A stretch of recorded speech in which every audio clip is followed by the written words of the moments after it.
지난주일의 말씀은 마태복음 2장 23절 말씀입니다.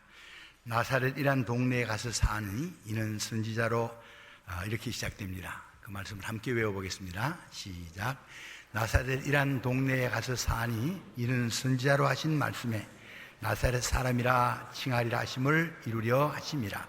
마태복음 2장 23절 말씀, 오늘의 말씀을 함께 읽어봅니다. 시작.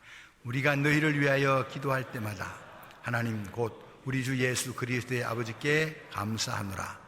골로새서 1장 3절 말씀. 오늘은 금년도 마지막 주일입니다.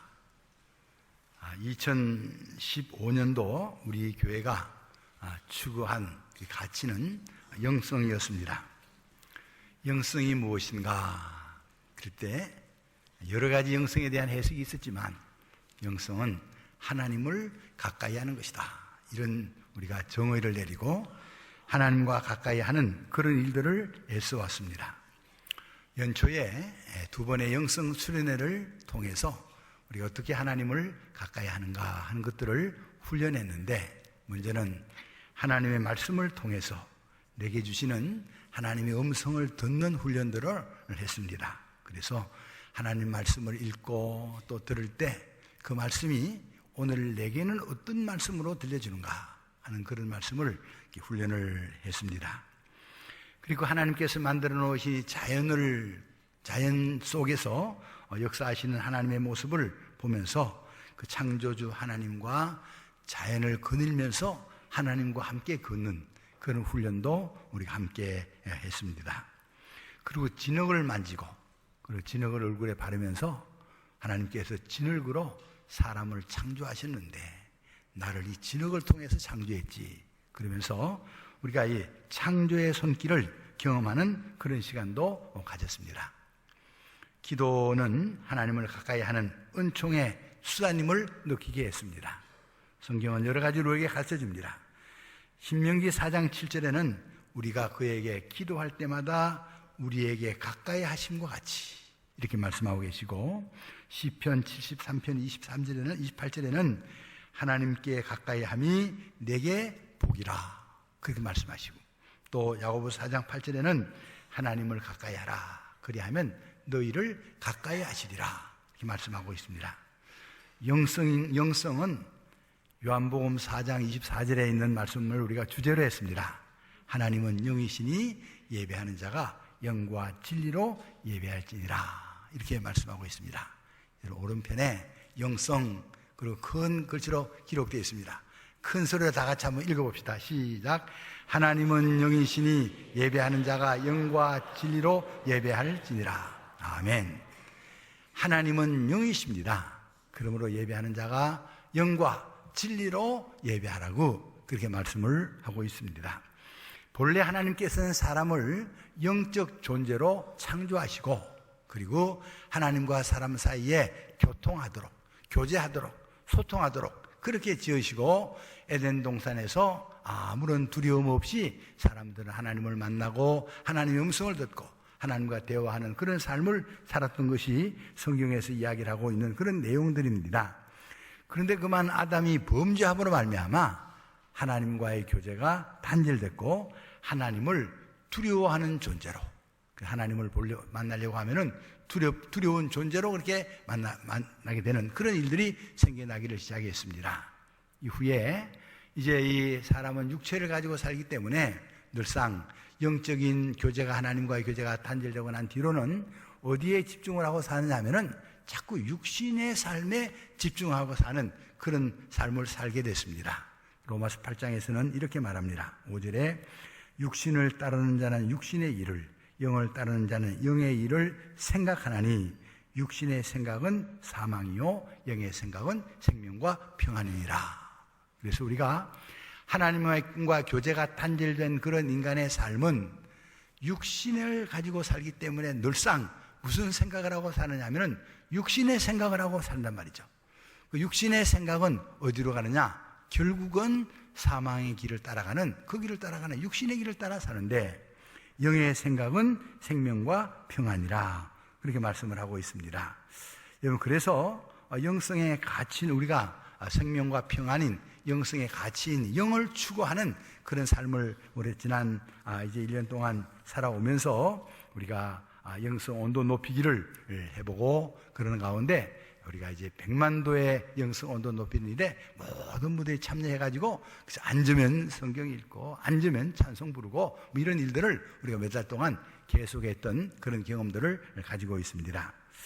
오늘 본문에서 이렇게 고린도후서 3장 17절에는 주는 영이시니 주의 영이 계신 곳에는 자유가 있느니라 이렇게 말씀하고 있습니다. 주의 영이 계신 곳에 자유가 있다. 자유의 영성, 먼저 하나님도 영이시고 주도 영이시고 성령님도 영이시고 우리가 믿는 모든 우리의 믿음의 대상 그분은 영이신 존재임을 알 수가 있습니다. 영적인 가치를 추구하는 삶이 그리스도의 삶이고 이게 그러기 위해서는 늘상 우리가 성령의 충만한 삶을 살아가는 것입니다. 주의 영이 계신 곳에 자유가 있다 그럽니다. 우리가 주의 영이 계시지 않은 곳에는 여러 가지 속박이 있게 마련입니다. 그래서 죄의 올무에서 벗어나지 못하고 늘 죄를 반복해서 짓는 그런 일들을 감당하고 있는 그런 모습들을 우리가 하나님을 떠난 사람들 많이 보게 되는 것입니다. 우리가 우리 일상생활 속에서 매일매일 죄의 습관에서 벗어나지 못하고 죄를 범하면서 죄의 종노릇하고 사는 사람들이 적지 않게 많이 있습니다. 우리가 죄의 종로로 사는 사람의 이야기들을 여러 가지로 듣습니다.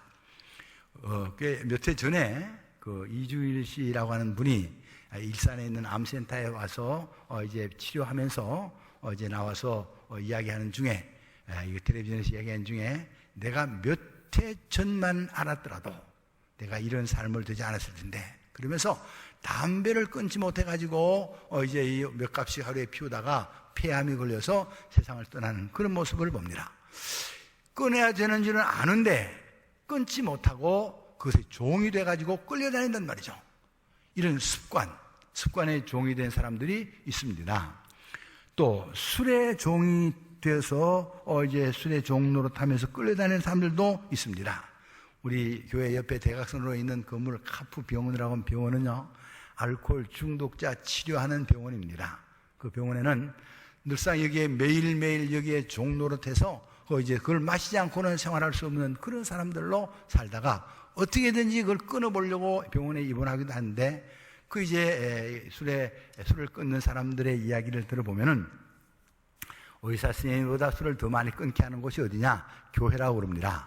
교회가 훨씬 더 술을 많이 끊게 하는 곳이라 자유함이 있습니다. 성령의 은혜가 임하면 그런 자유를 맛보게 되는데 제가 처음 목회하던 제주도에는요, 저희 교회 그 교회 집사님들 가운데 그 동네에서 술을 제일 많이 마시고 잘 마시던 사람 1번, 2번, 3번, 4번 다 우리 교회 집사입니다. 그러니까 이제 제가 이렇게 지내가면요, 전도사님 불러요. 제가 전도사 때. 그래서 그러면 우리 남편도 사람 만들어 줍소. 그 이제 술을 안 마시게 좀 해달라고 이제 그런 내용입니다. 길에서 대낮에 그냥 오줌을 막 누고 다니던 그런 사람들도 하나님 앞에 돌아오면은 이 자유를 얻고 술로부터 해방되고 자유하고 그리고 이제 성령의 은혜를 받아서 훌륭한 하나님의 백성으로 하나님의 사람으로 살아가는 일들을 우리 얼마든지 볼 수가 있습니다. 지금도 우리 어린 아이들 중에도 컴퓨터에 종노릇하고 핸드폰에 종노릇하고 뭔가 이렇게 자기 힘으로 끊지 못하고 안타까운 삶을 살아가는 사람들이 많이 있어요. 여러분, 이런 사람들이 주의 영이 계신 주님의 성전을 찾아오고 하나님의 말씀을 이 마음속에 새기고 하나님의 영을 마음속에 모시면 그런 곳으로부터도 자유하게 되는 놀라운 역사들이 일어나게 될 줄로 믿습니다. 어떤 분들은 질병의 종로로 타는 사람들도 있어요. 여러분, 병에 걸려서 이제 치료를 받기 시작하면은 늘상 하루에 한 달에 3번 오세요 그러면 3번 가야 되고 4번 오세요 그러면 4번 가야 되고 뭐 이게 계속 가는 곳이 있어요. 약속된 곳에 가는데 그것을 지키기 위해서 뭐 해외 갔다가도 찾아오고 어디 갔다가 들어오고 늘상 이제 거기에 따라다니면서 종로로 타는 그런 일들을 하게 됩니다. 우리가 이렇게 여러 가지 원치 않는 일들의 종로로 타며 살아가는 사람들이 많이 있는데 어디 가서 자유함을 얻냐? 주의 영이 계신 곳에 자유함이 있다고 말씀합니다. 이 자유를 육체의 기회로 삼지 말고 서로 종노릇하며 사랑으로 서로 종노릇하라고 성경은 그렇게 가르칩니다.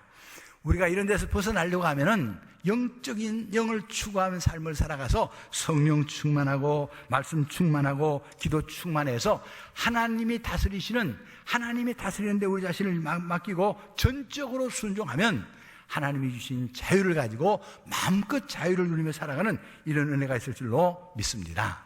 성령은 자유케 하는 영이라 그 성령을 따라가는 영적인 삶을 살아가면은 자유를 누리며 살아가는 이런 은혜와 축복을 받게 될 줄로 믿습니다.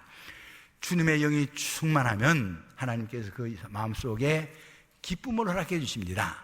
아주 놀라운 기쁨을 허락해 주세요. 그래서 우리가 기쁨의 영성을 지니고 살아가는 그런 사람이 변화가 됩니다. 빌립보서 4장 4절에 보면은 주 안에서 항상 기뻐하라. 내가 다시 말하노니 기뻐하라. 이렇게 말씀을 하고 있습니다.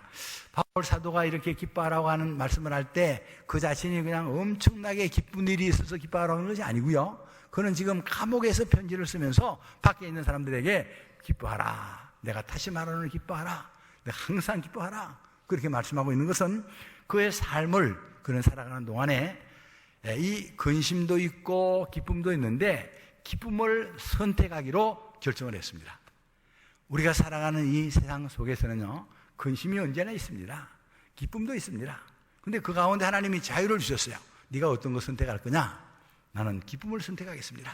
내가 기쁨을 선택하면 언제나 어떤 형편 속에서도 기뻐할 수 있는 그런 사람으로 이 삶을 살아갈 수 있는 그런 존재로 바뀌어지는 것입니다. 성경은 여러 가지로 이야기를 해줍니다. 예수님을 만나는 사람들마다 그 마음속에 기쁨을 가졌습니다. 예수님을 만나기 위해서 동방에서부터 찾아오던 동방 박사들이 예루살렘에서 갔다가 다시 나와서 별을 보고 저들이 기뻐하고 또 기뻐했다. 예수님께로 인도하는 별만 보고도 기뻐한 그런 내용이 누가복음 10장에 기록되어져 있습니다. 누가복음 23장 8절에는 부활하신 예수님을 만나고 또 기뻐하는 그런 모습을 봅니다. 여러분, 우리가 신앙생활을 하는 동안에 하나님께서 우리 속에 넣어주시는 그 축복 가운데 하나는 이 기쁨이고, 우리가 이 기쁨을 선택해서 살아가면 항상 기뻐하며 살아갈 수 있습니다. 요한복음 15장 11절 이것을 너희에게 이름은 내 기쁨이 너희 안에 있어 너희 기쁨을 충만하게 하려 함이니라.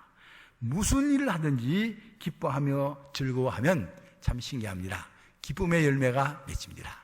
그래서 우리가 살아가는 동안에 언제나 같이 있어요. 근심스러운 것도 있고 기뻐할 일도 같이 있는데 내가 뭘 선택하느냐? 나는 기쁨을 선택하겠다. 그리고 기쁨을 선택하고 기뻐하고 주님께서 이 일을 어떻게 해나가시냐? 그걸 보면요, 그 슬픔까지도 기쁨으로 바뀌어지는, 그래서 모든 것이 합력해서 선을 이루시는 하나님을 경험하게 될 줄로 믿습니다.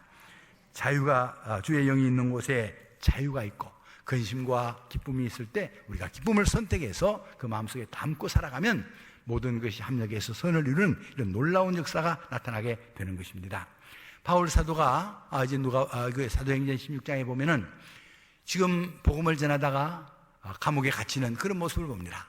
하나님께서 역사에서 이 병들린 사람들을 치료해주고 고쳐줬는데 그 결과 감옥에 갇히게 됐어요. 어떻게 생각해 보면 어떻게 이럴 수가 있나? 성령의 역사가 일어나지 말든지 나를 감옥에 넣지 말든지 그렇게 생각할 수 있지만 바울 사도와 실라는 감옥 속에서 찬송하고 기도를 했더니 옥토가 움직이고 옥문이 열리고 착고가 풀리고, 그래서 정말 놀라운 기적적인 역사가 일어나는 이런 모습을 보게 됩니다. 오늘 우리가 이 세상에 사는 동안에도 때로는 억울한 일도 만나고 또 통곡할 일도 있지만 그런 일 중에 바울과 실로처럼 기도하고 찬송하고 기쁨을 하나님 앞에 드리면 이렇게 옥토가 움직이는 것처럼, 그래서 감옥이 이들을 수용하지 못해서 토해내는 것 같은 이런 놀라운 역사들을 경험하게 될 줄로 믿습니다. 하나님의 영이 우리 가운데 임하면, 그 성령의 인도함을, 성령의 다스림을 받으면 주님이 하신 일들을 하고 싶은 그런 마음이 생깁니다. 주님이 하시던 일이 뭔가? 예수님은 내가 온 것은 섬김을 받으려 함이 아니라 도리어 섬기려 하고 자기 목숨을 많은 사람의 대속물로 주려 함이라, 그래서 주님은 섬김을 받으려 하면 온 것이 아니라 섬기러 왔다고 분명히 말씀하십니다.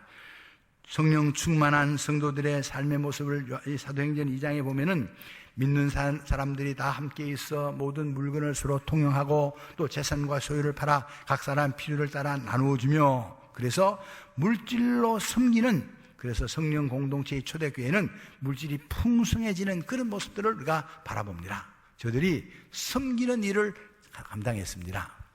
한 해를 이렇게 마지막 보내는 지금쯤 되면요, 교회 안에 금년에 새로운 얼굴들이 이렇게 드문드문하게 보입니다. 그래서 저분도 금년에 처음 오셨구나, 저분도 우리 교회 처음 오신 분이지, 그렇게 그런 분들을 이렇게 볼 수 있고, 또 그런 분들이 많으면 많을수록 이제 기분이 괜찮습니다. 하나님께서 금년에도 많은 분들을 보내주셨구나, 그런 생각을 하게 돼요. 근데 이제 어떤 분들은 이렇게 보면은 교회 온 지 10년도 되고 15년도 되고 이제 그런데도, 그런 분들인데도 손님처럼 계신 분이 계시고요, 온 지 1년밖에 안 됐는데도 교회 주인처럼 여기며 사시는 분들이 있어요. 그 교회 주인처럼 되신 분들은 어떤 분들이냐, 섬길 자리를 얼른 찾아가지고요, 자기가 늘 섬기는 일을 열심히 하는 사람들이에요. 교회는 특별히 주인이 없습니다. 교회는 예수님이 주인이시고 우리는 다 일꾼들인데, 이제 어떤 분들은 그저 10년이 넘었는데도 누가 뭘 안 시켜주나, 그는 가만히 예배만 드리고 가면요, 그러면 이제 10년 지나도 손님입니다. 1년밖에 안 됐는데도 와서 자기가 섬길 자리를 찾아가지고 일을 잘 섬겨가면 그분의 교회가 되고, 또 그분 오래된 줄 알고 난 자꾸 그분에게 물어봐요. 교회 중심이 됩니다. 섬기는 일을, 왜냐, 예수님께서 섬기러 오셔서 섬기는 사역을 감당하시고 그리고 섬기고 어떠나 가신 것입니다. 그래서 우리가 이런 일들을 잘 감당할 수 있기를 바라고, 새해에는 우리 모두가 다 성령의 충만한 은혜를 힘입어서 주님이 하시는 일들을 우리가 같이 해서 섬기는 그런 사람으로 서갈 수 있기를 바랍니다. 그리고 이제 성령의 충만한 은혜를 받고 살아가는 사람들 마음속에 오늘 골로새서 1장 3절에 이런 말씀이 있습니다. 우리가 너희를 위하여 기도할 때마다 곧 우리 주 예수 그리스도의 아버지께 감사하노라, 그런 말씀을 하고 있어요. 여러분, 한 해를 이렇게 마감하면 뒤돌아보면 감사할 내용들을 자꾸 이제 머릿속에 떠오르고 생각나고 그런 분들이 계시고요, 또 한 해를 이렇게 지나면서 후회가 되는 일들이 자꾸 떠오르는 게 있어요. 아유, 이랬으면 더 좋았을걸, 저랬으면 좋았을걸, 저랬으면 좋았을걸, 껄껄하면서 후회되는 그런 삶을 살아가는데, 이분들은 한 해만 그런 게 아니라 매년 후회해요. 또 후회하고 또 후회하는데, 심리학에서 우리가 심리학을 공부해 보면은 노년으로서의 행복한 삶을 살아가는 삶의 그 심리적인 상태는 뭐냐면은, 지나온 삶을 뒤돌아보면서 감사거리를 자꾸 찾아내고 가만히 앉아서 또 감사하지, 그리고 눈물이 나오는 그런 삶을 살아가는 사람들은 인생을 행복하게 살아가는 그런 사람이라 이야기를 합니다. 여러분, 한 해를 이렇게 뒤돌아보면서도요, 감사하는 마음을 가지고 감사거리를 세며 살아가는 것은 하나님의 큰 축복입니다. 그래서 우리가 지난 한 해를 바라보면서 이런저런 감사를 해보면 감사한데, 바울의 감사의 내용을 우리가 성경 속에 찾아보면 이렇게 4절에 이렇게 말합니다. 이는 그리스도 예수 안에 있는 너희 믿음과, 바울 사도가 이 골로새 교회 교인들을 향해서 감사하는 내용은, 내가 너희들을 위해서 기도할 때마다 하나님 아버지께 감사하는데, 그 감사의 내용은 너희 믿음을 생각할 때마다 내가 감사하는 생각이 든다, 그러는 거예요. 여러분, 우리가 누구를 위해서 기도할 수 있는 사람이 있는 것은 행복한 사람입니다. 여러분, 우리 자녀들이 있고 또 이제 가족들이 있고 손자 손녀들이 있고, 그래서 내가 기도할 때마다 매일매일 그 가족을 위해서 기도하고, 우리의 나라가 있어서 나라를 위해서 기도하고, 우리가 보낸 파송한 선교사들이 있어서 선교사들을 위해서 기도하고, 또 우리가 돌볼 수 있는 교우들이 있고 하원들이 있어서 그분들을 위해서 매일매일 기도할 수 있는 것 매우 중요하고요, 또 기도의 자리를 가지고 있는 사람들은 행복한 사람들이에요. 내가 어느 자리에 있든지 매일 내가 너희를 생각할 때마다 기도하는데, 그 기도의 내용이 바로 이 골로새 교인들을 향할 때는 그들의 믿음에 대해서 생각하니까 감사하단 말이죠. 어떻게 저들이 믿음을 가졌는가 그래요. 여러분, 우리 자녀들을 생각할 때도요, 그들이 좋은 직장 주신 것도 감사하고 건강하게 살아가는 것도 감사하고 화목하게 살아가는 것도 감사하지만 그들 마음속에 하나님이 믿음을 주신 것에 대해서 감사할 줄 아는 이런 마음을 가져야 우리가 영적인 이 대를 이어갈 수 있는 그런 삶을 살아가게 되는 것입니다. 영적으로 우리가 영적인 이 대를 이어가는 것은 엄청난 큰 축복인데, 우리가 바로 자녀들의 믿음을 생각하고 하나님 앞에 감사하는 마음을 가지면 그 믿음이 점점 잘 자라게 될 줄로 믿습니다. 그리고 바울 사도가 이 감사하는 내용을 보면요, 모든 성도에 대한 사랑을 내가 듣는다. 너희들이 서로 사랑하는 그런 사랑의 내용을 들을 때마다 내가 그 사랑의 내용에 대해서 하나님께 감사한다, 이렇게 표현하고 있는 그런 모습을 봅니다. 여러분, 또 그 뒤에 5절에 보면은 또 너희를 위하여 하늘에 쌓아둔 소망으로 말미암음이니 곧 너희가 전에 복음 진리의 말씀을 들은 것이라. 너희가 복음의 진리의 말씀을 듣고 땅에 소망을 두지 않고 하늘나라에 소망을 두고 있다는 사실을 내가 생각하면서 그것을 기뻐한다, 이렇게 말씀하고 있습니다. 여러분, 우리가 영적으로 충만한 삶을 살아서 이렇게 하나님이 주시는 이런 여러 가지 열매를 맺으며 살아가려고 하면요, 복음의 말씀을 잘 들어야 돼요. 하나님 말씀을 잘 들으면, 그러면 하나님께서 우리에게 은혜를 주십니다.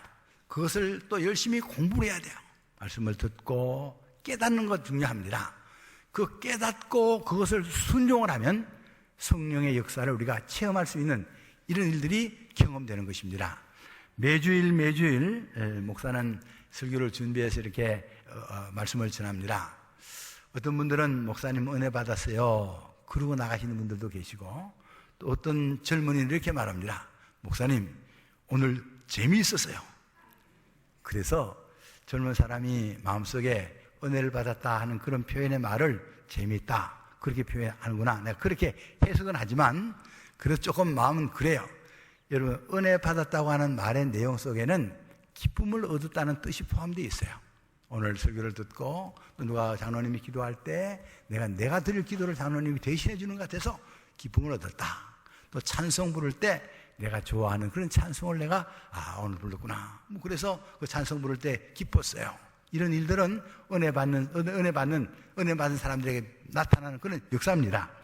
우리가 복음의 진리를 잘 들으면 성령의 인도하는 그런 삶을 살아가고 영성의 삶 가운데 감사의 열매가 맺히는 이런 역사가 일어나게 되는 것입니다.